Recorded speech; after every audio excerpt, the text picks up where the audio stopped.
بسم اللہ الرحمن الرحیم باب قوله تعالی وَلَقَدْ سَبَقَتْ كَلِمَتُنَا لِعِبَادِنَا الْمُرْسَلِينَ حدثنا اسماعیل حدثني مالك عن ابي الزناد عن الأعرج عن ابي هريرة رضي الله عنه ان رسول الله صلى الله عليه وسلم قال لما قضى الله الخلق كتب عنده فوق عرشه ان رحمتي سبقت على غضبي.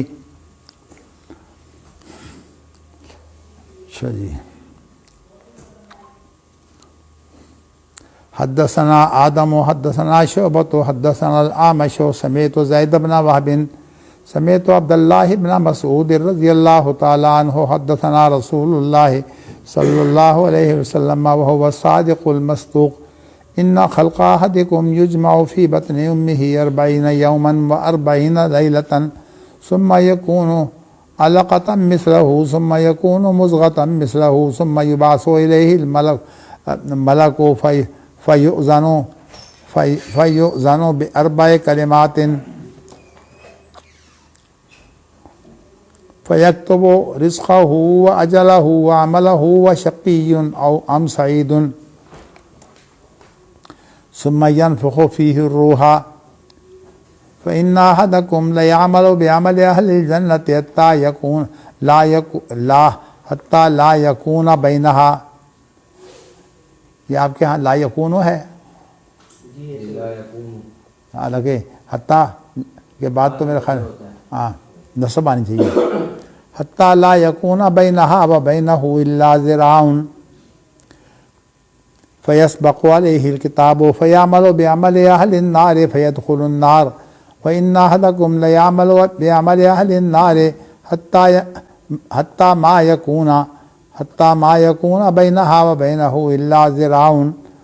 فيسبق عليه الكتاب فيعمل عمل أهل الجنة فيدخلها.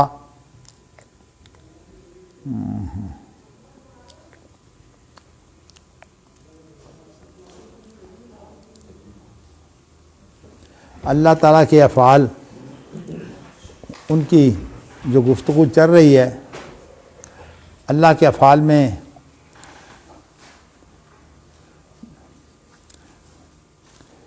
اللہ کا کلمہ بھی شامل ہے. وہ اس لیے کہ اللہ تعالیٰ بول کر اپنی کارکردگی انجام دیتے ہیں. اس میں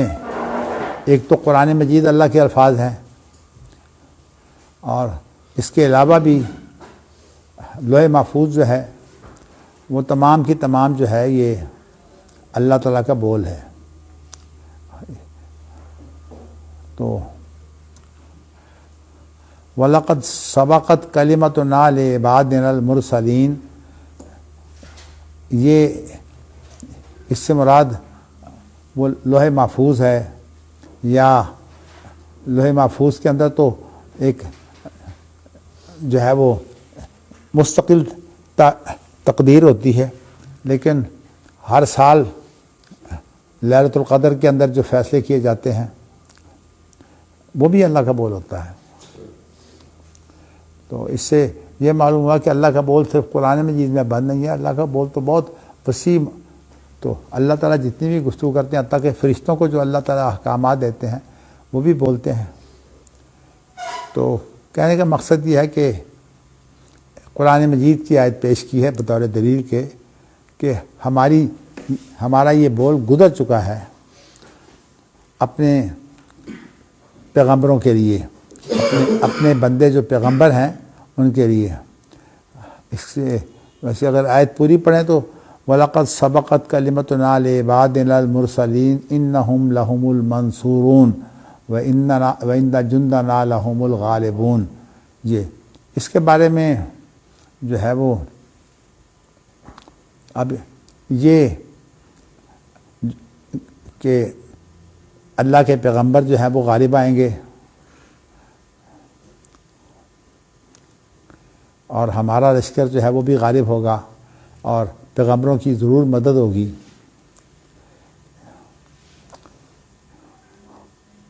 جہاں تک مدد کی بات ہے وہ تو واضح ہے کہ اللہ کی مدد ہوتی ہے، لیکن یہ ہے نا کہ وہ غالب بھی ہوں گے۔ یہاں غلبہ سے مراد کیا فزیکلی غلبہ ہے یا کوئی اس کی اور صورت ہے؟ اصل بات یہ ہے کہ اللہ تعالیٰ نے ہمارا دین کا مشن جو ہے وہ کیا رکھا ہے؟ دین کا مشن اللہ نے یہ رکھا ہے کہ حجت اللہ کی قائم ہو جائے، کیونکہ لا یکون للناس علی اللہ حجت بعد الرسل،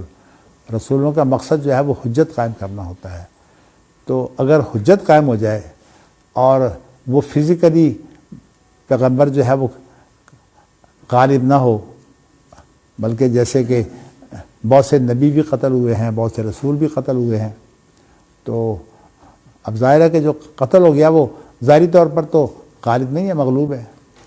لیکن حجت پوری ہو گئی۔ حتیٰ کہ آپ وہ واقعہ لے لیں جو سورۃ بروج کے اندر اس نوجوان کا ہے جس نے جو ہے وہ حجت پوری کر دی، لیکن ویسے وہ شہید ہو گیا۔ تو کہنے کا مقصد یہ ہے کہ جو انبیاء کا جو مشن ہے وہ حجت قائم کرنا ہے، بلاغ المبین ہے، یعنی اس انداز سے وہ چیز پہنچ جائے کہ وہ دوسروں کے لیے واضح ہو۔ اس کے بعد پھر ذمہ دار وہ ہیں کہ وہ اس کو اپناتے ہیں کہ نہیں اپناتے ہیں۔ اصل میں ہمارے آج کے دور میں جو مفکرین ہیں نا، ان کے سامنے باریکیاں ہوتی کوئی نہیں، لیکن دنیاوی حالات کے مطابق جو ہے وہ اپنے نظریات قائم کرتے رہتے ہیں۔ ڈاکٹر اسرار کا نظریہ یہ ہے کہ یہ جو فزیکلی غلبہ ہے یہ صرف محمد رسول اللہ صلی اللہ علیہ وسلم کو حاصل ہے، اور انبیاء کے لیے ان کا یہ مشن نہیں ہے۔ وہ تو حجت پوری کر دیں ٹھیک ہے، لیکن محمد صلی اللہ علیہ وسلم جو ہے یہ فزیکلی غالب ہوں گے۔ اصل میں بات یہ ہے کہ وہ ایک ہے واقعتاً کوئی غالب آتا ہے کہ نہیں آتا، واقعتاً تو بات اور ہے، لیکن اس کو یہ سمجھنا کہ مشن جو ہے وہ انبیاء کا فرق ہے، یہ بات درست نہیں ہے، کیونکہ اللہ تعالیٰ نے محمد صلی اللہ علیہ وسلم سے بھی یہی فرمایا ہے کہ اولئک الذین ھداھم اللہ فبھداہ مقتدی، ان کو اللہ تعالیٰ نے رہنمائی کی ہے، اور تو جو اللہ کی مہیا کردہ رہنمائی ہے تو نے جو ہے وہ اسی رہنمائی کی پیروی کر رہی ہے۔ تو مقصد یہ ہے کہ انبیاء کا مشن فرق نہیں ہوتا۔ یہ ڈاکٹر اسرار اصل میں یہ الجھن تعویلوں کے نتیجہ میں اس لیے پیدا ہوئی کہ امینہ حسن اصلاحی نے یہ کہہ دیا کہ رسول کبھی قتل نہیں ہوتا، اور جو قتل ہوئے ہیں نبی ہوئے ہیں، حالانکہ قرآن مجید میں وہ رسولن تقتلون کا لفظ موجود ہے رسولوں کے بارے میں۔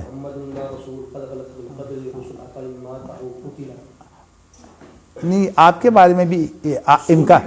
امکان تو آ گیا نا، لیکن ویسے فریقاً تقتلون یہاں رسولوں کے بارے میں آیا ہے۔ تو اصل میں کہنے کا مطلب ہے کہ یہ تصورات جو ہیں یہ درست نہیں ہیں۔ اب اس سے آگے بڑھ کر جو ہے وہ غامدی اس سے بھی 4 قدم آگے بڑھ گیا ہے، تو اس نے کہہ دیا کہ یہ جو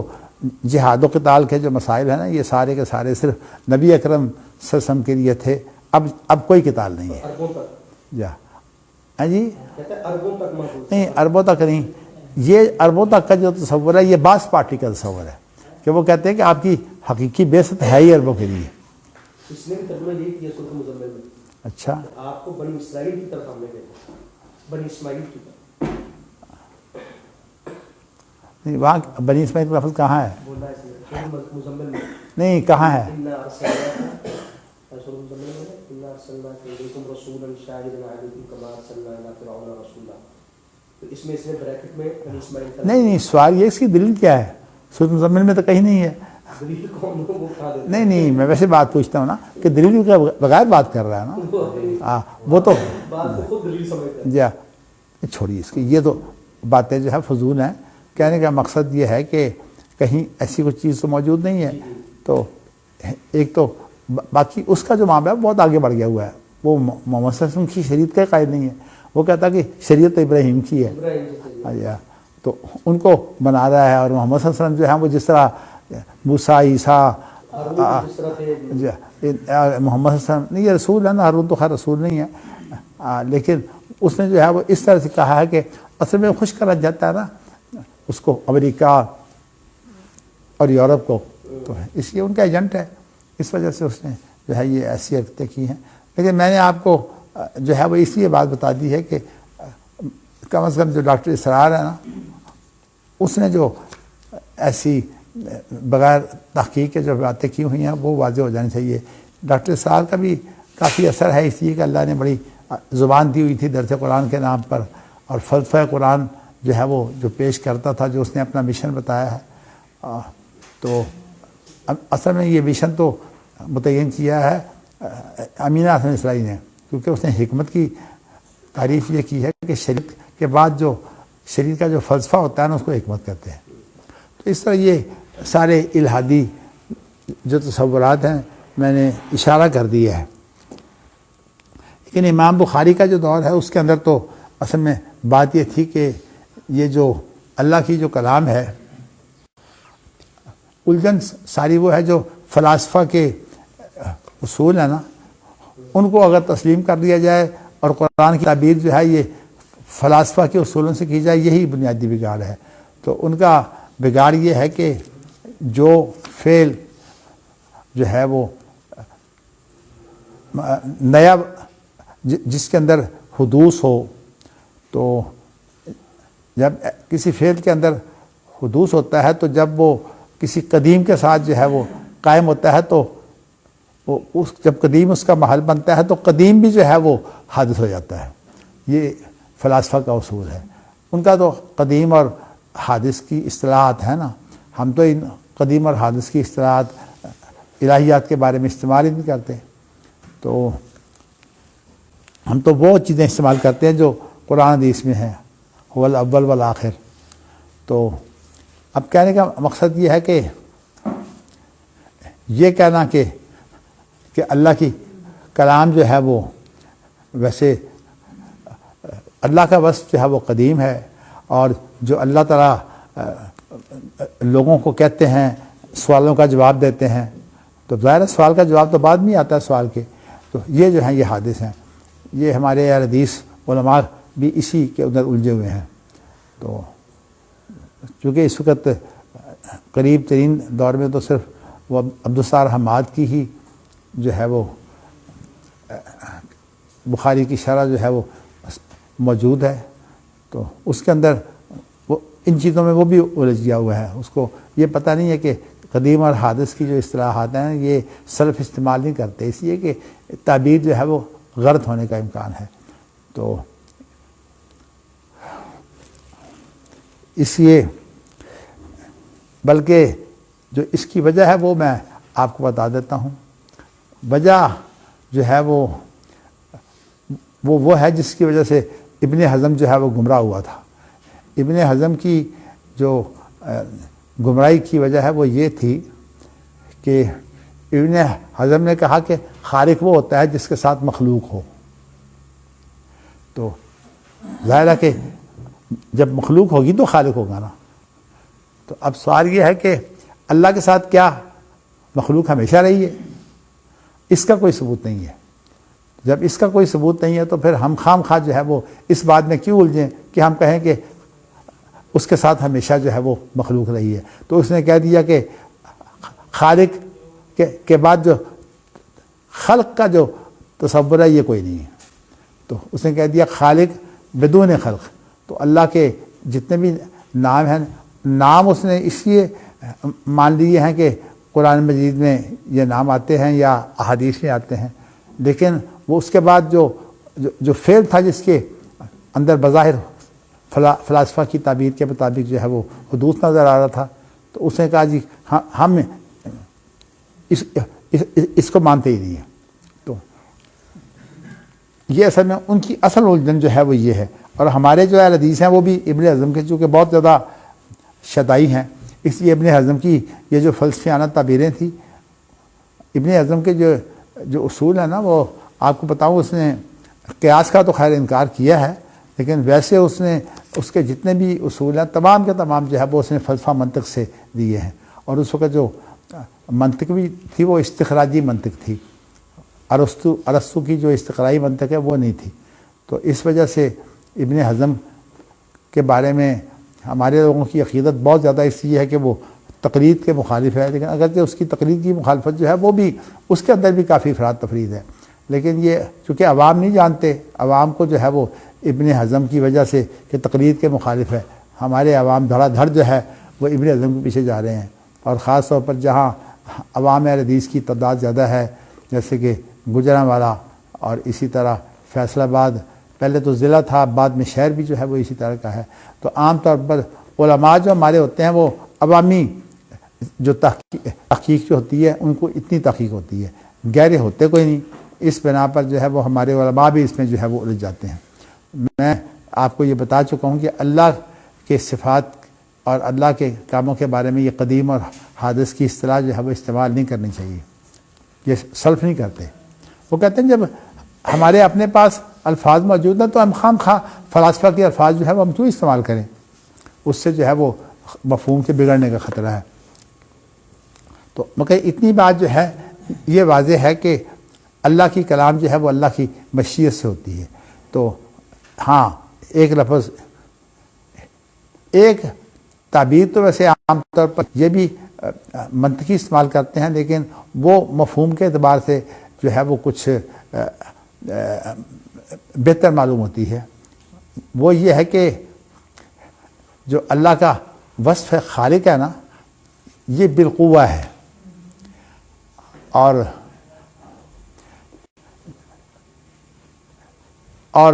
بالفعل جو ہے وہ اللہ یعنی اس کے لیے جو ہے وہ قریب بعید آگے پیچھے جو ہے وہ اس طرح کی چیزیں جو ہے آتی رہتی ہیں۔ مقصد یہ کہ اس کے اندر جو ہے وہ جو ہمیشہ سے ہونے کا جو تصور ہے نا وہ نہیں ہے۔ تو اب دیکھیے چونکہ جس نے بھی منطق اور فلسفہ کے اصول مان لیے، اشارہ ماتریدیہ ہے، وہ بھی اسی سے سارے جو ہے وہ تباہ ہوئے ہیں۔ اب قرآن مجید کے بارے میں بڑا خطرناک جو ہے وہ تصور ہے، وہ یہ ہے کہ ایک تو اللہ کے نفس میں کلام تھی، اور وہ کلام جو ہے وہ تو ہم مانتے ہیں، لیکن ایک اللہ کی کلام لفظی ہے، وہ کلام لفظی موجود ہی نہیں ہے۔ یہ اشارہ ماتریدیہ دونوں اس کے قائل ہیں، اور یہ ہمارے ہاں جو اس وقت دیوبندی اور بریلوی جو حنفی ہیں وہ بھی سارے، اور شیعہ جو ہیں وہ تو ویسے معتزلی ہوتے ہیں، یہ اشارہ ماتریدیہ کہلاتے ہیں۔ اشارہ ماتریدیہ کا صرف اتنا فرق ہے کہ یہ اللہ کی جو اسماء ہے وہ بھی مانتے ہیں، لیکن جو اللہ کا جو وصف جو ہے وہ ہوتا ہے اس کی پھر تعویل کرتے ہیں، اور اس کی تعویل جو ہے وہ اس سے حقیقت مراد لینے کی بجائے جو اس سے لازم آتا ہے اس کو مان لیتے ہیں۔ جیسے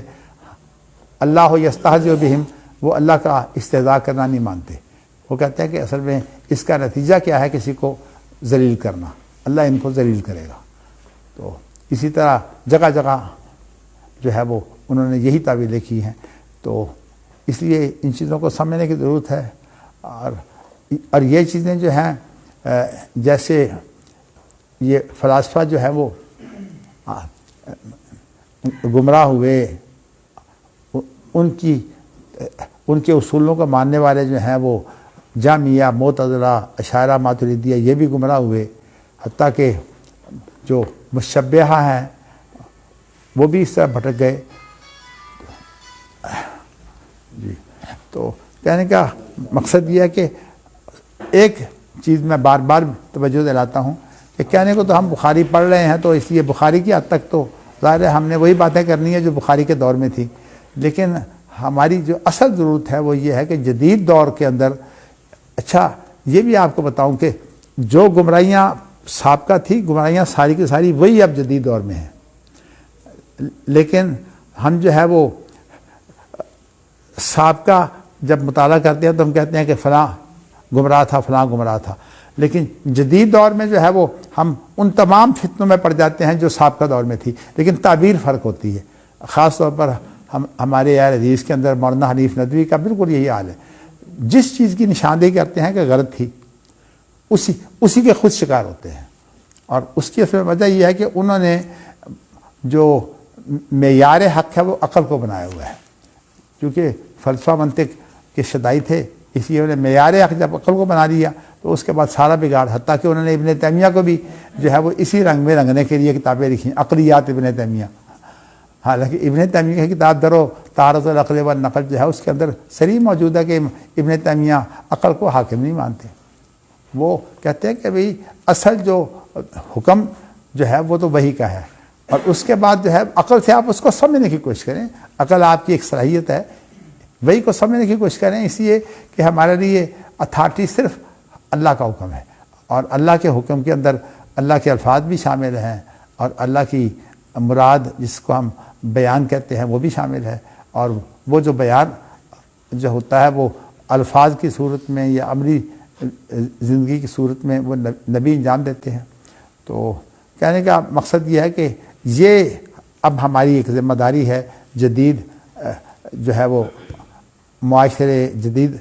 جو ہے وہ ایک دور میں جب ہم اس میں پیدا ہوئے ہیں تو ہمیں جو گمراہیاں آج پائی جاتی ہیں نا ان کو واضح کرنے کی ضرورت ہے، لیکن ہمارے ہاں یہ ذوق نہیں ہے، وہ پرانے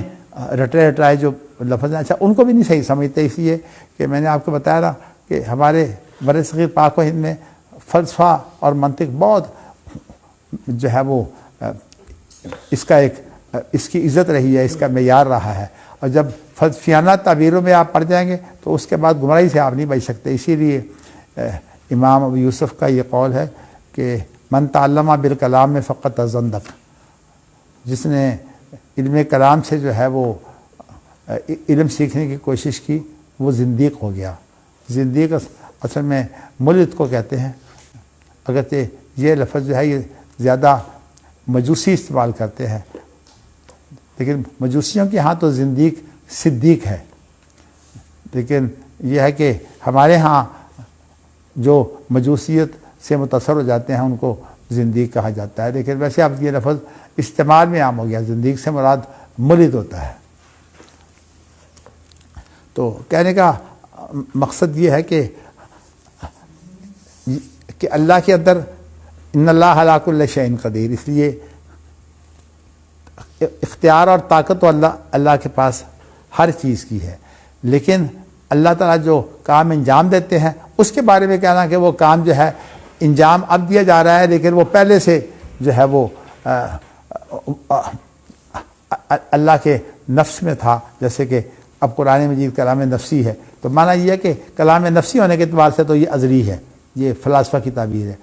تو کلام نفسی ہونے کے اعتبار سے ازلی ہے، لیکن الفاظ اس لیے نہیں مانتے کہ اس کے اندر حدوث لازم آتا ہے، وہ ساری بنیاد وہی ہے فلسفہ کے اصول ماننا۔ تو اس لیے احمد بن حنبل نے وغیرہ کی جو باتیں ہیں وہ کہتے ہیں اللہ تعالیٰ جو ہے جب قادر ہے تو ایک قادر مطلق کو جو ہے وہ یہ کہنا کہ وہ بول بھی نہیں سکتا، یہ بات جو ہے کتنی غلط ہے کہ یعنی ہماری اپنی حالت یہ ہے کہ ہمارے اندر جو ہے وہ یہ بہت بڑا عیب ہے کہ کوئی بول نہ سکے، اس کو ہم گونگا کہتے ہیں۔ اب اللہ کو آپ گونگا بنا دیں، یہ اللہ عیبوں سے پاک ہے، تو اس لیے وللہ المثل الاعلیٰ، اور یہاں اگر انسانوں کے اندر یہ عیب ہے تو اللہ کے اندر جو ہے اللہ کی مثال اس سے اعلیٰ ہے، تو اللہ جو ہے وہ ہر چیز پر قادر ہے، اس لیے یہ ساری باتیں کہ اللہ تعالیٰ جو ہے وہ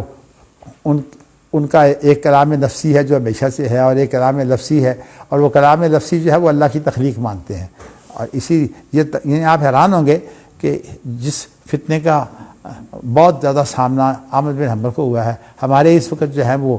حنفی تمام کے تمام جو ہیں وہ اسی کے اندر پڑے ہوئے ہیں، صرف ایک ان کا گروپ تھا، وہ مجھے اس کا نام اس وقت نہیں آ رہا ذہن میں، جو صوبہ سرحد کے اندر تھا، وہ جو موحد کراتے تھے، جس میں اسی سے اٹھے تھے نا شیخ جمیل الرحمان،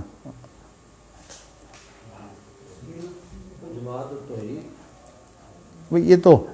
جماعت التوحید تو تنظیمیں ہے نا، یہ تو ان کی تھی، اپنا عنایت اللہ گجراتی کی، ایک بڑا مشہور جو ہے وہ ہیں کیا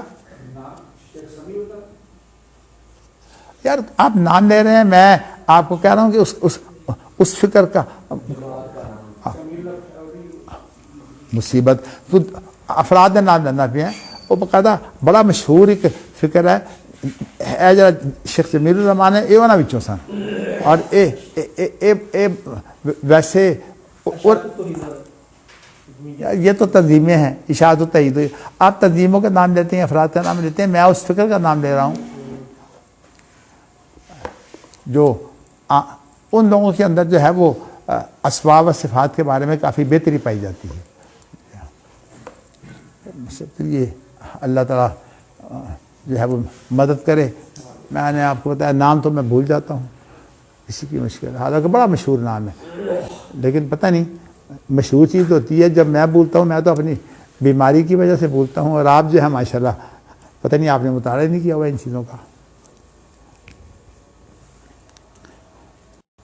اچھا جی، چلیے جی، یہ بات جو ہے وہ بیان ہو گئی ہے۔ گویا کہ ایک لفظ یہ ہے کہ کلام کے اندر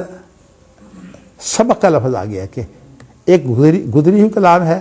اور ایک اب کی کلام ہے اور ایک بعد کی کلام ہے، تو یہ سبقت کا لفظ جو ہے یہ بتا رہا ہے کہ کلام کے اندر جو ہے وہ اللہ تعالیٰ جو ہے وہ کوئی مجبور نہیں ہے، جب اللہ چاہے مجبور کیا۔ اللہ کی صورتحال تو کلام کی یہ ہے کہ پوری اپنی مخلوق سے ایک وقت میں بات کریں گے، اور ہر ایک یہ سمجھے گا بات مجھ سے ہو رہی ہے، حالانکہ ایک ہی لمحے میں تمام مخلوق سے بات ہو رہی ہوگی۔ تو وہ تو اتنا جو ہے وہ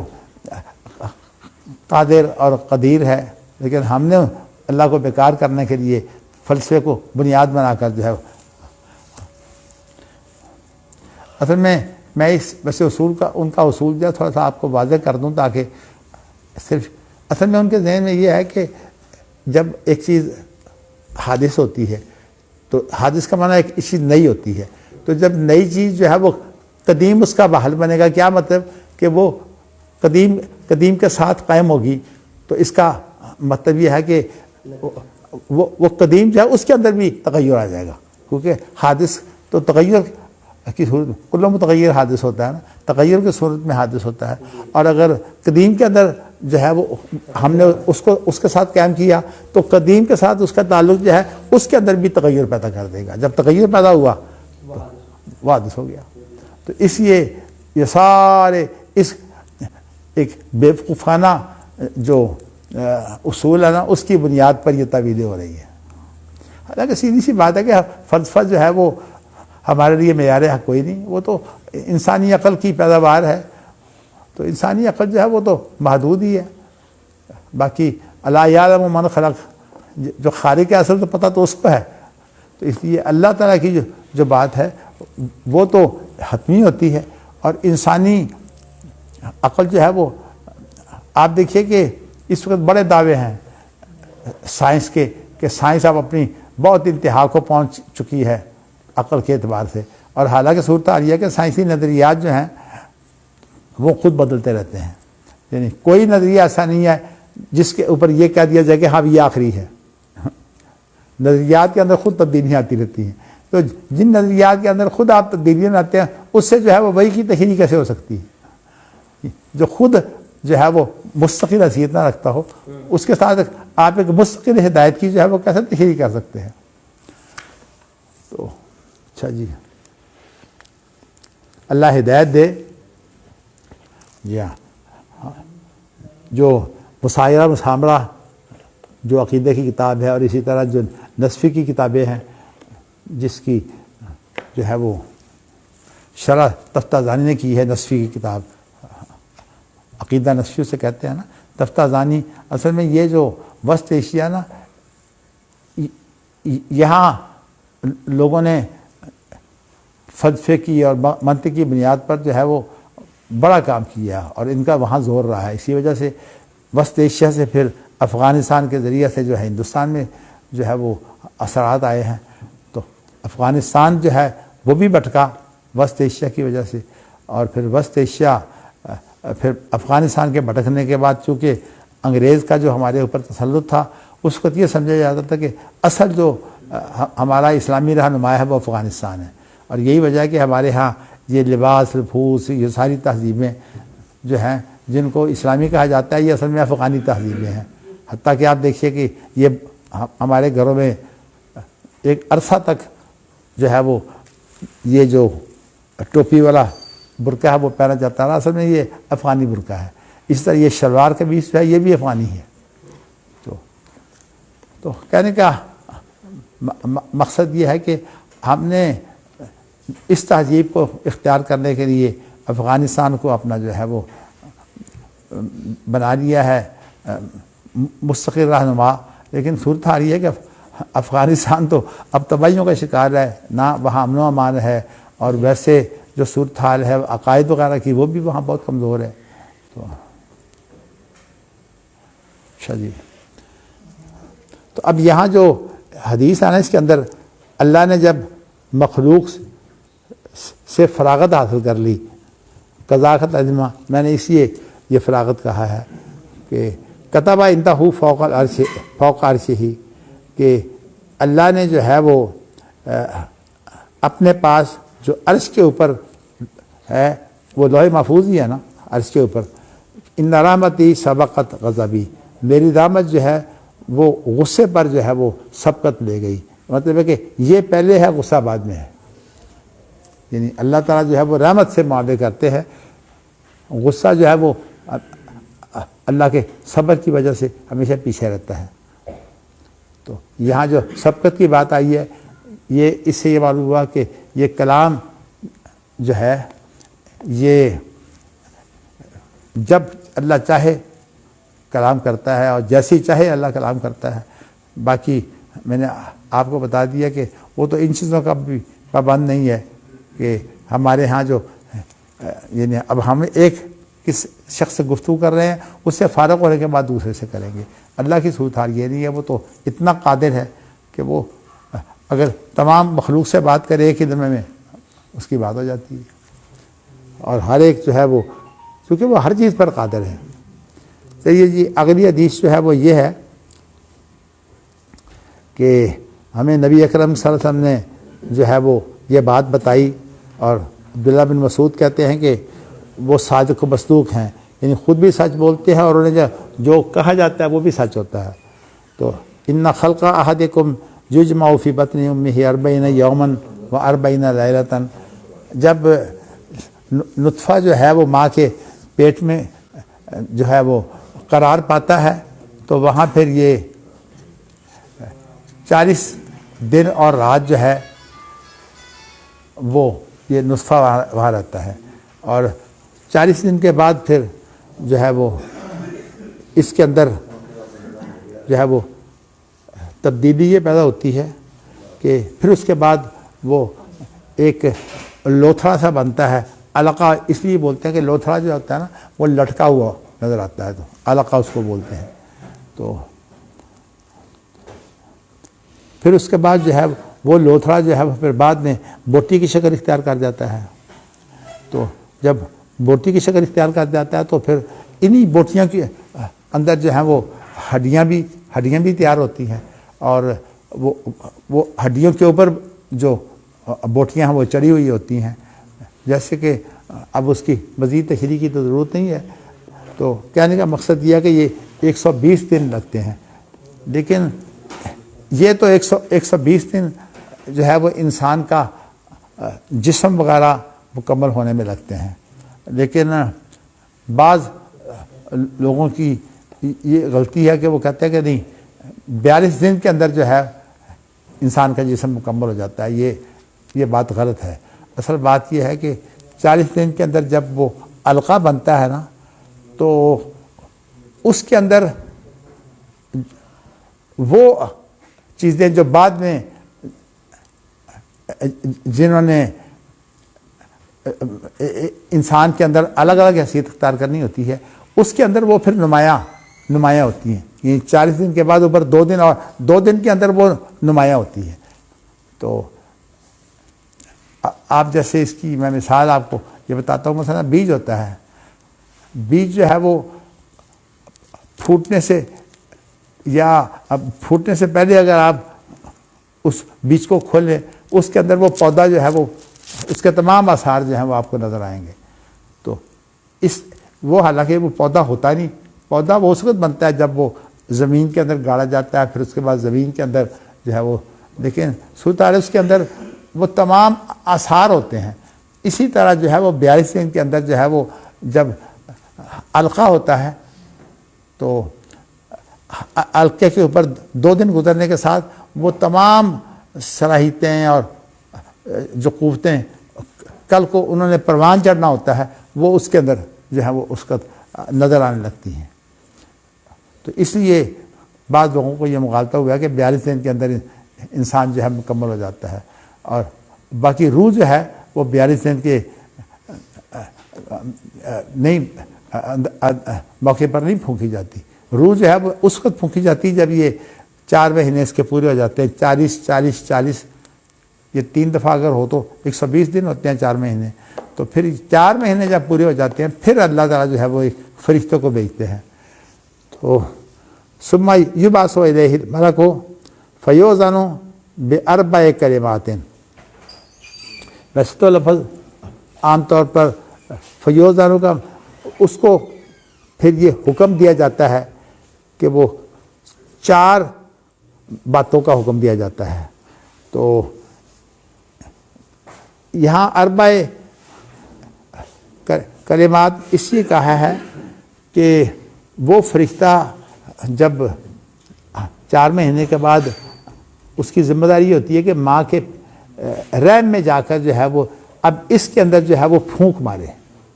اور وہ جو پھونک ہوتی ہے وہ آپ اس کو کلمات اس لیے بھی کہہ سکتے ہیں اگر وہ کلمہ کن ہو، کیونکہ روح کی تخلیق کلمہ کن سے ہوتی ہے۔ تو اب جو کلمہ کن جو ہے وہ اس نے کہا، تو کلمہ کن کہنے سے جو ہے وہ اس نے پھونک مار دی، تو اس جسم کے اندر جو ہے وہ جان پیدا ہو جاتی ہے۔ اور قرآن مجید کے اندر جو ہے وہ ان تمام چیزوں کا ذکر کرتے ہوئے پھر جو سورۃ مومنین کے شروع میں ہے ثم انشأناہ خلقا آخر، اس میں یہ بتایا ہے کہ پھر ہم اس کو جو ہے وہ ایک نئی شکل دیتے ہیں، اور وہ کیا ہے کہ اس کے اندر پھر جو ہے وہ روح پھونک دی جاتی ہے۔ تو یہ ثم انشأناہ خلقا آخر جو ہے یہ اسلام کا تصور ہے۔ سائنسدان جو ہے وہ روح کی نئی تخلیق نہیں مانتے، اس لیے انہوں نے یہ جو 4 مہینے کے بعد والی جو بات ہے انہوں نے اس کو مسترد کر دیا ہے۔ وہ کہتے ہیں جب بڑھوتری شروع ہو جاتی ہے نا، یہی اصل میں جان ہے۔ بڑھوتری جب شروع ہو گئی تو جان ہے، تو بڑھوتری تو بہت پہلے شروع ہو جاتی ہے۔ تو اس لیے کہ آپ بڑھوتری دیکھیے کہ اس نطفے کے 40 دن ماں کے پیٹ میں رہنے کے اندر ہی جو تبدیلیاں آتی ہیں، بڑھوتری تو وہی شروع ہو جاتی ہے۔ اور اس کا ظہور جو ہے وہ جیسے کہ میں نے آپ کو بتایا کہ بعض حدیثوں میں 42 دن کا جو ذکر آیا ہے، تو اس سے جو ہے وہ بعض اہل علم کو یہ مغالطہ لگا ہے کہ یہ اس کی بڑھوتری اور پورے جسم کی تکمیل جو ہے 42 دن میں ہو جاتی ہے۔ یہ بات درست نہیں ہے۔ اللہ اکبر۔ تو اب فرشتہ جو کچھ کام انجام دیتا ہے نا، اس کے بارے میں سمجھ لیجیے کہ فرشتہ ہوتا تو بااختیار ہے، لیکن بااختیار کا معنی یہ نہیں ہے کہ اس کی جو قوتیں ہیں وہ اس کی اپنی ہوتی ہیں۔ حقیقت میں وہ قوتیں جو ہے ساری کی ساری اللہ تعالیٰ کی ودیت کردہ ہوتی ہیں، اور وہ کام جو ہے وہ اپنے اختیار سے نہیں کرتا۔ آگے ایک حدیث آ رہی ہے کہ نبی اکرم صلی اللہ علیہ وسلم نے جو ہے وہ حضرت جبرائیل سے یہ کہا تھا کہ آپ جو ہے کبھی کبھی جاتے ہیں، آپ زیادہ آیا کریں۔ مقصد آپ کا یہ تھا کہ مجھے تو ضرورتیں پڑتی رہتی ہیں، اور بہت دفعہ ایسا ہوتا ہے کہ آپ کے نہ آنے کی وجہ سے وہی نہیں ہوتی، تو میں ان چیزوں کا جو ہے وہ حل نہیں کر سکتا، آپ زیادہ آیا کریں۔ تو انہوں نے جواب یہ دیا تھا کہ ہم اپنی مرضی سے آ نہیں سکتے۔ وَمَا نَتَنَزَّلُ إِلَّا بِأَمْرِ رَبِّكَ، ہم جب بھی اترتے ہیں تو اس وقت جو ہے وہ امر ربی ہوتا ہے۔ تو ہم تو امر ربی معنی یہ کہ فرشتوں کی جو قوتیں ہیں ساری وہ با اختیار بھی ہے، لیکن اس کے باوجود وہ تمام کی تمام قوتیں جو ہے وہ اصل میں وہ خالق رب العالمین کی قوتیں ہوتی ہیں جو فرشتوں کو جو ہے وہ دی جاتی ہیں۔ اس لیے زندگی دینا، موت دینا، حالانکہ یہ اللہ کے متعدی یعنی افعال ہیں کہ جو مخلوق کے ساتھ جو ہے وہ اللہ تعالیٰ جو ہے وہ انجام دیتے ہیں، اور اس سے ایک مخلوق جو ہے وہ وجود میں آتی ہے۔ تو یہ ساری کی ساری قوتیں جو ہیں یہ اصل میں ہوتی اللہ کی ہیں۔ فرشتے اللہ کی مشینری ہیں، لیکن کوئی اپنا با اختیار مشینری نہیں ہے۔ یعنی با اختیار ان معنوں میں تو ہے کہ وہ کام جو ہے وہ انجام دینے کے لیے ایک قوت رکھتے ہیں، لیکن با اختیار کا معنی یہ نہیں ہے کہ وہ اللہ تعالیٰ کی کسی بات سے انحراف بھی کر سکتے ہیں۔ انحراف صرف وہ فرشتے کر سکتے ہیں جن کو اللہ تعالیٰ آزمائش کے لیے جو ہے وہ کوئی اور شکل میں بھیج دے، جیسے ہاروت ماروت کو یا حضرت خضر جو ہے وہ علیہ السلام، یہ سارے کے سارے جو ہیں تو ان کو اللہ تعالیٰ نے جب انسانی صلاحیتوں کے ساتھ اور جو انسانی تقاضے ہیں ان کے ساتھ جب بھیجا تو پھر ان سے غلطیاں ہوئیں۔ حضرت خضر جو ہے ان کی تو خیر غلطی کا قرآن میں ذکر نہیں ہے، لیکن ویسے میں نے آپ کو یہ بتایا تھا کہ میری تحقیق تو یہی ہے کہ خضر جو ہے وہ فرشتہ تھے، اور اللہ تعالیٰ نے فرشتوں کو زمین میں بہت پھیلایا ہوا ہے، اور وہ انسانوں کی رہنمائی کے لیے جو ہے وہ انسانوں کی شکل ڈال کر جو ہے وہ کام کرتے رہتے ہیں۔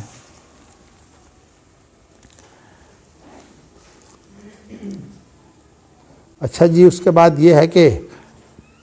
وہ 4 کلمے جو ہے وہ اس وقت جو ہے وہ ہوتے ہیں۔ ایک کلمہ تو یہ ہے کہ وہ رزق لکھ دیتا ہے کہ اس کا رزق کتنا ہوگا،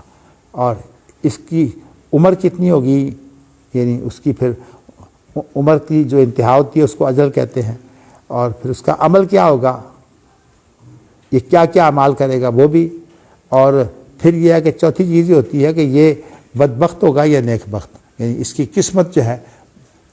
ہے وہ بھی لکھ دی جاتی ہے۔ ثم یبعث، نہیں یہ تو ہو گیا، ثم ینفخ فیہ الروح، تو یہ لکھنے کے بعد پھر جو ہے وہ اس کے اندر پھونک مارتا ہے۔ یہ لکھتا پہلے ہے، پھونک بعد میں مارتا ہے۔ مقصد یہ ہے کہ یہ جو اس کے اندر جان پیدا کی گئی ہے نا، وہ انسانی تدبیر اور محنت جو ہے وہ تو آئے گی، انسانی اختیار بھی استعمال ہوگا، لیکن یہ چیزیں اس سے پہلے جو ہیں وہ لکھ دی جاتی ہیں۔ اس لیے لفظ سما جو ہے یہ خاص طور پر بڑا اہم ہے کہ روح کا جو پھونکا ہے وہ بعد میں ہوتا ہے، پہلے یہ 4 چیزیں لکھ دی جاتی ہیں۔ فَإِنَّ أَحَدَكُمْ لَيَعْمَلُ بِعَمَلِ أَهْلِ الْجَنَّةِ، تم میں سے کوئی ایک آدمی جو ہے وہ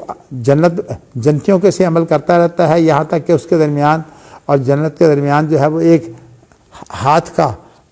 جو ہے وہ فرق رہ جاتا ہے، تو اس پر جو پہلے لکھا ہوا ہے نا وہ پھر اس پر غالب آتا ہے، اور پھر وہ آگ والوں کا عمل کرتا ہے، اور اس کی بنا پر جو ہے وہ آگ میں چلا جاتا ہے، اس لیے کہ اس کے بارے میں یہ لکھا گیا کہ یہ جہنمی ہے، اس اعتبار سے وہ آگ میں چلا گیا۔ اور اسی طرح ایک آدمی جو ہے وہ جہنمیوں کے سے اعمال کرتا رہتا ہے، یہاں تک کہ اس کے درمیان اور یعنی جہنم کے درمیان جو ہے وہ ایک ہاتھ رہ جاتا ہے، تو اس پر بھی لکھا ہوا جو ہے وہ سبقت کرتا ہے، اور پھر وہ جنتیوں جیسے عمل جو ہے وہ کرتا ہے، اور پھر وہ جنت میں داخل ہو جاتا ہے۔ اللہ، انسان کا جو اصل معاملہ ہے وہ انجام کے ساتھ ہے، تو انسان کا انجام کیا ہے وہ بڑا اہم ہے، اور اب ساری زندگی جو ہے وہ اچھے عمل کرتا رہے، اور موت کے قریب کوئی ایسا معاملہ ہو کہ کوئی ایسی خوفناک وہ غلطی کر جائے، جیسے کہ بعض دفعہ کو ایک کلمہ ہی منہ سے ایسا نکل جاتا ہے کہ وہ کلمہ جو ہے بڑا خطرناک ہوتا ہے، اور وہ اس کا آخری کلمہ ہوتا ہے، اس کے بعد جہنم میں چلا جاتا ہے۔ تو اس لیے موت کے قریب کا جو عمل ہے اس کی بڑی اہمیت ہے۔ تو اسی لیے من کان آخر و کلام ہی لا الہ الا اللہ دخل الجنہ جو ہے، اس کا مفہوم یہ ہے کہ موت سے پہلے اگر لا الہ الا اللہ جو ہے یہ منہ سے نکل جائے یا توحید جو ہے وہ سینے میں موجود ہو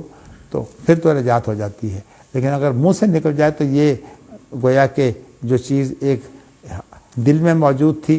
وہ منہ نکلنے کے ساتھ جو ہے وہ عمل میں آ گئی، اس لیے کہ کلام بھی تو ایک عمل ہے نا، تو ایک عمل میں آ گئی تو عمل کی تائید جب مل جاتی ہے تو زیادہ زوردار کام ہو جاتا ہے۔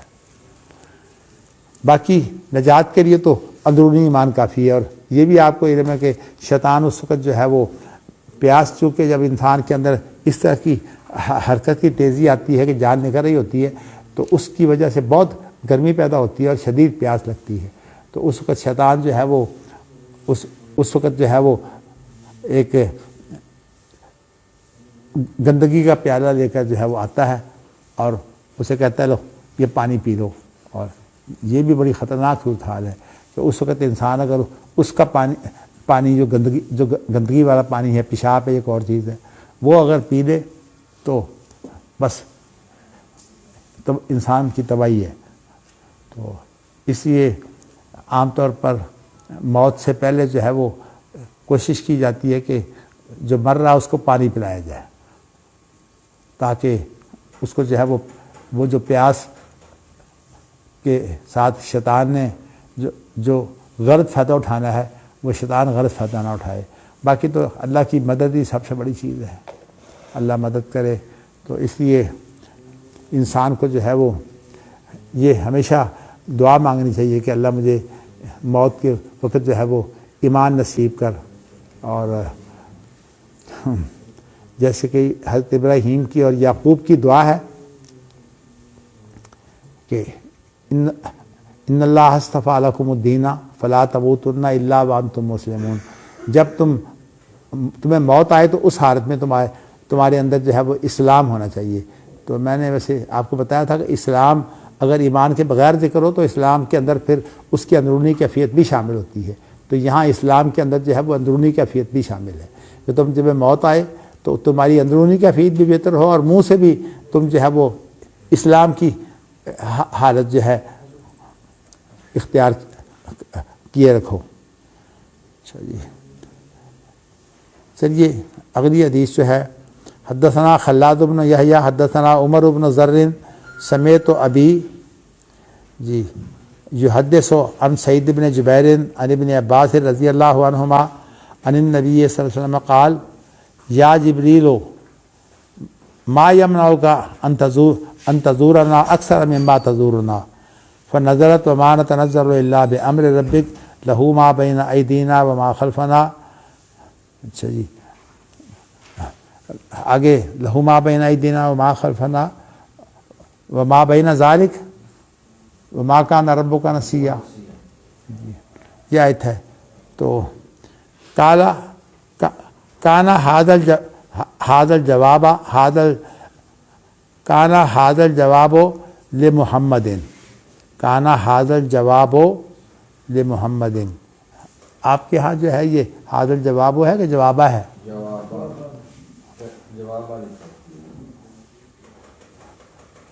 پھر اگر یہ ہے تو یہ ہو سکتا ہے کہ کانا کا جو اسم ہے وہ ہاذا ہو اور جواب جو ہے وہ خبر ہو، تو اس صورت میں پھر یہ بات آتی ہے۔ لیکن اگر کانا هذا الجواب لمحمد اگر یوں پڑھیں گے تو پھر هذا الجواب جو ہے وہ کانا کا اسم بن جائے گا اور لمحمد جو ہے خبر بن جائے گی۔ یہ وہی بات ہے جو میں آپ کو پہلے واضح کر چکا ہوں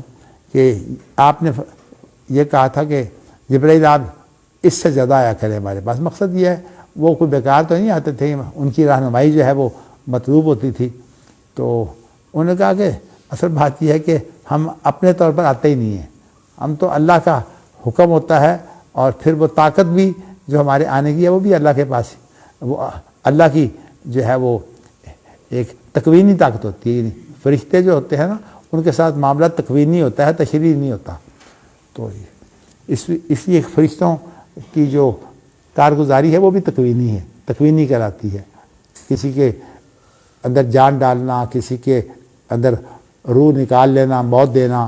اس طرح اور کارگزاریاں جو ہیں مثلا بارشیں برسانا، اس طرح کے تمام کام جو ہیں یہ تکوینی امور ہوتے ہیں. یعنی فرشتے اللہ کی مشینری ہیں لیکن تکوینی طور پر اللہ کی مشینری ہیں، تشریح ان کے لیے نہیں ہے. تو اللہ اکبر. چلیے جی. حدثنا یحییٰ حدثنا وکیع عن الأعمش عن ابراہیم عن علقمۃ عن عبد اللہ قال كنت امشي مع رسول اللہ صلی اللہ علیہ وسلم في حرث بالمدینة وهو متكئ على عصیب فمر بقوم من اليهود فقال بعضهم لبعض سلوه عن الروح وقال بعضهم لا تسألوه فسألوه عن الروح فقام متوکئا على العصیب وأنا خلفه فظننت أنه يوحى إليه فقال ويسألونك عن الروح قل الروح من أمر ربي وما أوتيتم من العلم إلا قليلا. اللہ اکبر اللہ اکبر. چلیے جی. اس کا ترجمہ تو واضح ہے. عبداللہ بن مسعود ہی راوی ہیں اور وہ کہتے ہیں کہ میں اللہ کے رسول کے ساتھ چل رہا تھا تو مدینہ میں ایک کھیت کے اندر، اور آپ نے جو ہے وہ جو کھجور کی چھڑی ہوتی ہے اس پر ٹیک لگا رہے تھے. تو فمرہ بقوم، اسی حالت میں جو ہے وہ کچھ لوگوں جو یہودی لوگ تھے ان کے پاس سے گزرے تو بعض نے آپس میں کہنے لگے یہودی کہ اس سے روح کے بارے میں پوچھو. وقال بعضهم، اور بعضوں نے کہا نہ پوچھو. تو اصل میں بات یہ تھی کہ جو نے کہا نا روح کے بارے میں پوچھو، وہ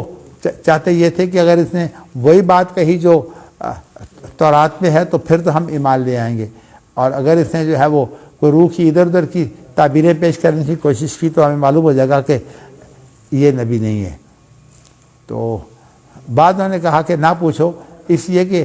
جب تم سوال کرو گے تو کوئی ایسی بات نہ تمہارے سامنے پیش کر دے جو تمہارے اوپر جو ہے وہ وارد ہو اور تمہیں اس کی تکلیف پہنچے. یہ دیگر روایات کے اندر جو ہے وہ اس کی تشریح موجود ہے. لیکن ہوا یہ کہ ان میں سے کچھ لوگوں نے پوچھ ہی لیا. فقامہ متوکئا العصیب، تو آپ تو اسی طرح جو ہے وہ پہلے تو ٹیک لگا کر چل رہے تھے نا، تو اب یہ آپ کھڑے ہو گئے اسی کھجور کی چھڑی پر اور کہتے ہیں میں پیچھے تھا تو میں نے یہ گمان کیا کہ آپ پر جو ہے وہ وحی اتر رہی ہے. تو آپ نے جو وحی اتری تھی وہ یہ تھی وَيَسْأَلُونَكَ عَنِ الرُّوحِ قُلِ الرُّوحُ مِنْ أَمْرِ رَبِّي وَمَا أُوتِيتُم مِّنَ الْعِلْمِ إِلَّا قَلِيلًا. اچھا یہاں انہوں نے بدل دیا ہے، ویسے اس روایت کے اندر جو لفظ ہے وَمَا أُوتُوا مِنَ الْعِلْمِ إِلَّا قَلِيلًا ہے. آپ کے ہے کسی بخاری کے نسخے میں وَمَا أُوتُوا مِنَ الْعِلْمِ إِلَّا قَلِيلًا نہیں ہے؟ اصل میں یہ جو ہے نا دارالسلام والوں نے انہوں نے وہ تمام بخاری کے اندر جو قراتیں تھیں نا اپنا دیگر ان کو بدل کر روایت حفظ کر دی ہے.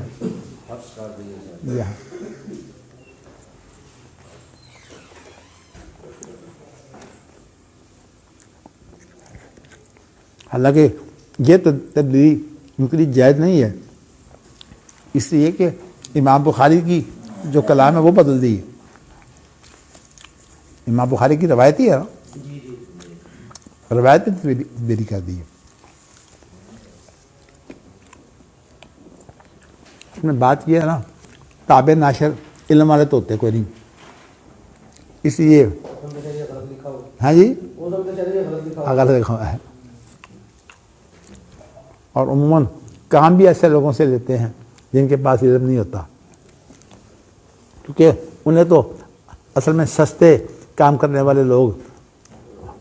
جو ذرا پختہ کار ہوتے ہیں ان کے اوپر خرچ زیادہ کرنا پڑتا ہے. اس لیے جو لوگ پختہ کار نہیں ہوتے ان سے کام لے لیتے ہیں. اس لیے دارالسلام کی کتابوں کے اندر یہ بہت بڑی کوتاہی ہے.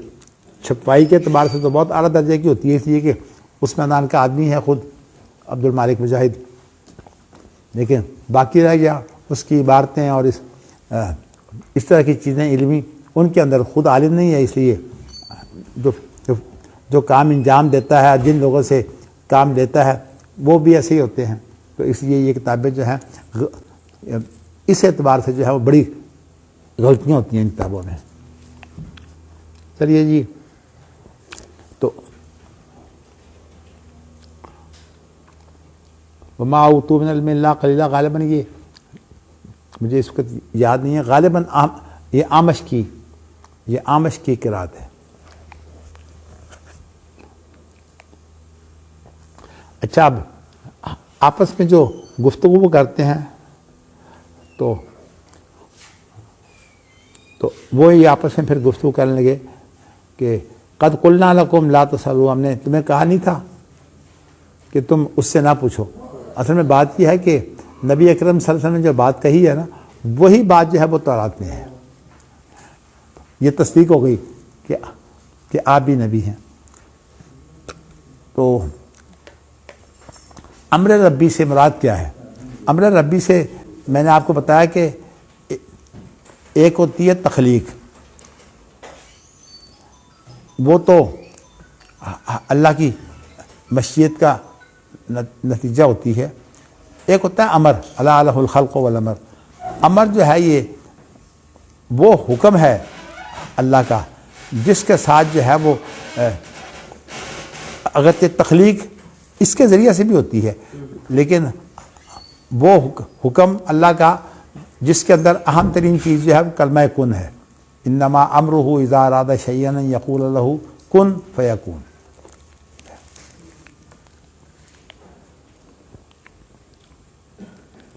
اللہ اکبر. تو امر ربی کا معنی یہ ہے کہ روح کی تخلیق جو ہے یہ اس کے اللہ کے حکم سے ہوتی ہے، یعنی کلمہ کن سے. کلمہ کن جو ہے وہ مثلا وہ فرشتہ جو آتا ہے وہ آ کر پھونک مارتا ہے، کلمہ کن کی یعنی کلمہ کن کہتے ہوئے جو ہے وہ پھونک مارتا ہے. تو اس کے ساتھ کیا ہوتا ہے کہ روح جو ہے وہ پیدا ہو جاتی ہے. تو اس لیے روح جو ہے وہ امر ربی سے ہے. یہاں من ابتدائیہ ہے نا، کہ مقصد یہ ہے کہ امر ربی سے جو ہے وہ روح کی تخلیق شروع ہوتی ہے. ویسے روح جو ہے یہ مخلوق ہے. اور یہ آپ کو بتا دوں کہ صوفیہ کا جو خاص طور پر بھٹکنا ہے وہ سارے اس مسئلے پر بھٹکے ہیں کہ روح کو جو ہے وہ تخلیق نہیں مانتے. وہ کہتے ہیں یہ اللہ سے اس کا کوئی اس طرح کا تعلق ہے جس کا نتیجہ یہ ہوتا ہے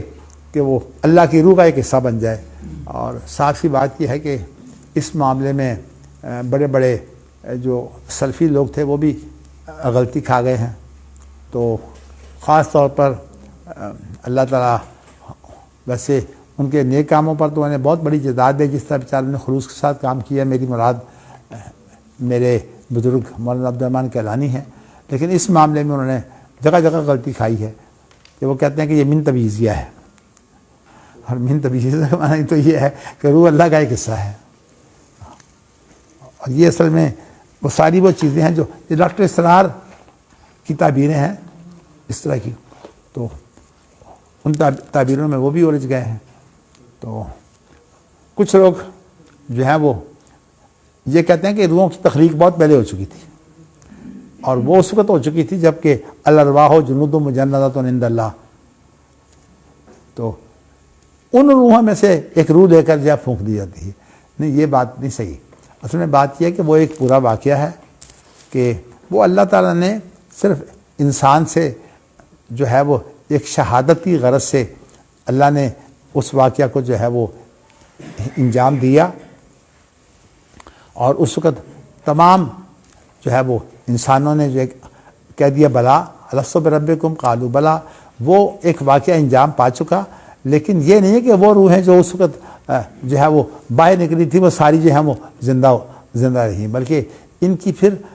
تخلیق نو ہوئی ہے. تخلیق نو یہ ہے کہ اس وقت جس طرح وہ روحیں جو ہیں آدم علیہ السلام سے نکل کر باہر آئی تھیں، پھر اس کے بعد جو ہے دوبارہ آدم میں ہی چلی گئیں. پھر اس کے بعد جو سلسلہ ہے وہ یہی ہے کہ پہلے تو آدم کو تو مٹی سے بنایا، لیکن پھر اس کے بعد من سلالۃ من طین جو ہے یہ سلسلہ شروع ہوا ہے انسانوں کا باہمی جو تعلق قائم ہوتا ہے میاں بیوی کا، اس کے اندر اسی سے وہ نطفہ تیار ہوتا ہے، جو نطفہ جو ہے وہ جب رحم میں جاتا ہے، اور جب وہ نطفہ رحم میں جاتا ہے تو یہ نہیں ہوتا کہ وہ نطفہ صرف مرد کا ہوتا ہے، بلکہ اس نطفے کے ساتھ جو ہے وہ عورت کا جو پانی ہے وہ بھی شامل ہوتا ہے۔ بلکہ اس کی مثال جو ہے وہ یوں بھی دیتے ہیں کہ آپ انڈے کو دیکھیے تو انڈے جو خاص طور پر ایک تو انڈے وہ ہیں نا جو مرغ کے بغیر ہوتے ہیں، وہ ہمارے بینوی ثناء اللہ پروفیسر صاحب وہ کہا کرتے تھے بے نکائی مرغیوں کے انڈے سر یہ بہت زیادہ کہتے تھے، اس لیے اپنی تعبیر تھی تو، لیکن جو مرغیاں آپ عام طور پر گھروں میں پالتی ہیں جن کو بلدی کہتے ہیں، تو ان مرغیوں کے اندر اگر آپ انڈے کو توڑیں تو آپ دیکھیں گے کہ زردی کے ساتھ ایک چھوٹا سا ایک ہوتا ہے، بہت چھوٹا سا ایک حصہ ہوتا ہے، ہاں جی دانہ نہیں ہوتا، ہوتی تو اتنی سی جو ہے وہ ریشہ سا ہوتا ہے، اس کا رنگ جو ہے وہ سفیدی سے الگ ہوتا ہے۔ یہ اصل میں وہ چیز ہوتی ہے جو نر کا نطفہ اور نہیں نر کا نطفہ اور جو مؤنث کا نطفہ جب ملتے ہیں نا تو پھر وہ چیز پیدا ہوتی ہے، اس کو کہتے ہیں امشاج۔ کیسے لفظ ہے؟ حالت الانسان حین من الدہر لم یکن شیئا مذکورا انا خلقنا الانسان من نطفۃ امشاج نبتلیہ۔ نبتلی کا معنی اس کو وہ امشاج کے اندر خرط مرد ہو جاتے ہیں نا، تو بلکہ مولانا عبدالمجید دریا آبادی نے جو اس کی تعبیر کی ہے وہ اس طرح کی ہے کہ جیسے آپ دیکھتے ہیں نا کہ دہی کے اندر تھوڑی سی جاگ لگائی جاتی ہے تو وہ تھوڑی سی جاگ سے جو ہے وہ پورا دودھ جو ہے وہ دہی بن جاتا ہے، تو بلکہ انہوں نے حضرت مریم کی جو حضرت عیسیٰ علیہ السلام کے بارے میں جو حمل کی بات ہے انہوں نے یہ تشریح کی ہے کہ آپ کبھی دیکھتے ہیں کہ دہی جو ہے وہ جاگ کے بغیر بھی دہی بن جاتا ہے، تو وہ کہتے ہیں کہ مریم یہ حضرت عیسیٰ علیہ السلام کی صورتحال یہ تھی کہ نطفے کے بغیر ہی جو ہے وہ اللہ نے دہی بنا دیا تو اللہ کی تخلیق کی اور کیفیت یوں بیان کی ہے تفسیر ماجدی کے اندر۔ چلیے خیر تشبیہ دے کر، لیکن میں آپ کو بتاؤں کہ چلیے یہ تو چونکہ تخلیق جو مخلوق ہے اس کی تشریح ہو رہی ہے تو اس لیے مخلوق کی تشریح کے بارے میں تو ہم اتنی سختی نہیں کرتے، اگر سائنس کوئی تشریح ایسی پیش کرتی ہے تو یہ ایک توجیہ ہے، لیکن سائنس کے نظریات میں آپ کو بتا چکا ہوں دائمی ہوتے کہ نہیں، وہ بدلتے رہتے ہیں، تو اس لیے ایک تعبیر ان کی ہے مولانا عبدالمجید دریا آبادی کی، اور انہوں نے ایسی بہت کوشش کی ہے اپنی تفسیر میں، چونکہ جدید طبقے سے وہ واقف تھے اور خود بھی ان کا مطالعہ بہت تھا، اس اعتبار سے ان کی تفسیر کے اندر جو ہے خاص طور پر جو یہود و نصارہ کا رد بھی بہت اچھا ملتا ہے۔ جیسے مولانا ثناء اللہ امرتسری کی تفسیر میں قادیانیوں کا اور اسی طرح جو ہے وہ اور منکرین حدیث کا بہت رد ملتا ہے اور اچھا رد ملتا ہے مناظرانہ انداز میں، اسی طرح تفسیر ماجدی کے اندر جو ہے وہ اہل کتاب کا بہت جو ہے وہ رد ملتا ہے۔ تو تفسیروں کے اپنے اپنے جو ہے وہ تخصصات ہوتے ہیں، یہ بھی آپ تخصص سمجھیے۔ اچھا جی، اگلی جو حدیث ہے،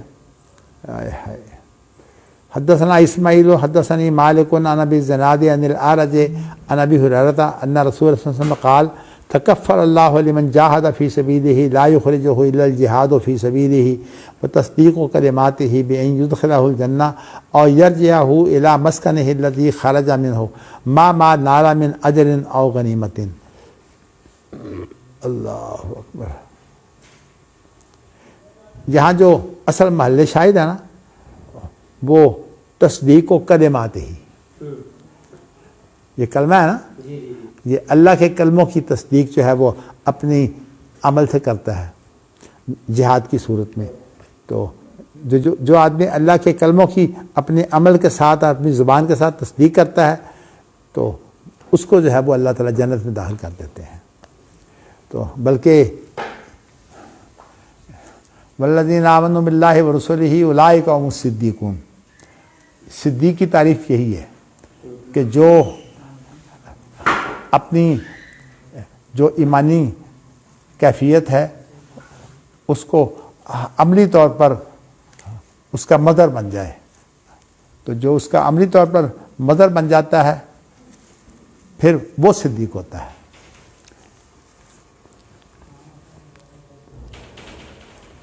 یہ کچھ باتیں ایسی ہیں، لیکن آج میں نے کسی جگہ جانا ہے 2 بجے مجھے، اس لیے میں سمجھتا ہوں کوئی بات اگر رہ گئی تو پھر انشاءاللہ تعالی کل سے انشاءاللہ. حدثنا محمد بن کثیر حدثنا سفیان. جو یہ آپ حدیث کا ترجمہ تو آسان ہی ہے، پوچھنے کی ضرورت تو نہیں ہے میرے خیال میں کہ اگر وہ اللہ کے کلموں کی تصدیق اپنے عمل سے تو پھر اس کے بعد اس کے لیے جنت ہے. اور اگر یہ تو جنت اس صورت میں ہے جب کہ وہ شہید ہو جائے، اور اگر وہ شہید نہیں ہوا تو پھر اپنے اس مسکن کی طرف لوٹ جائے گا